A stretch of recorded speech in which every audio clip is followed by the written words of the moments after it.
NBA is your dream.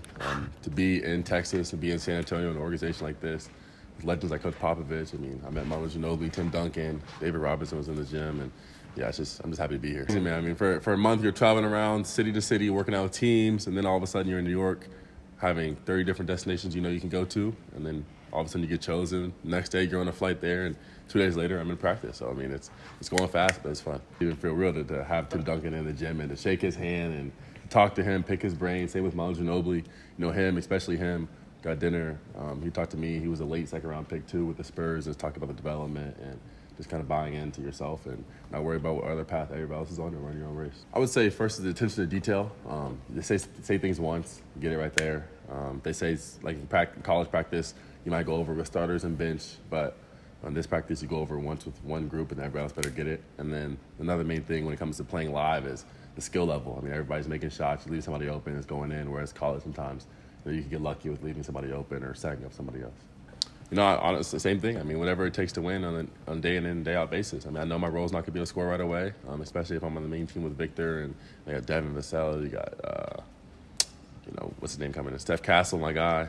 You got Jeremy. You got so many guys that are really good players who have been here for so long. So, it's not my job to score. It's my job to make their job easier. And so whether that's rebounding, defending, knocking the open shots when I'm open, making quick decisions, just doing stuff like that, trying to figure out ways to win. Happy to be here, whatever it takes, whether it's G League, stay on the main team, whatever it is. I mean, I'm ready to do it to achieve my dreams. To prove I can play with other guys that are really, really good. A lot of times people come in and you get drafted, you're one of the draft picks on the team, people think it's all about scoring, and it's not all about scoring. It's about screening to get people open, knocking out open shots.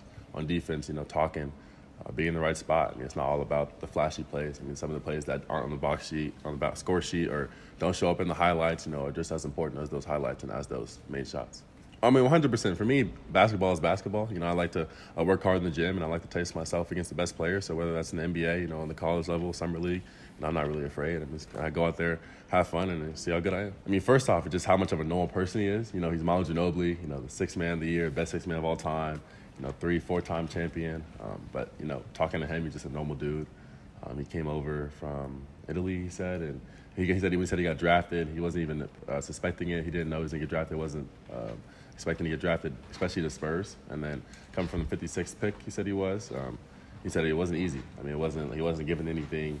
You had to earn everything. And really just for him, he said being in the Spurs organization is such a good organization for those late picks to develop and to get your chance and to get a fair shot. It was completely a basketball decision, nothing to do with school.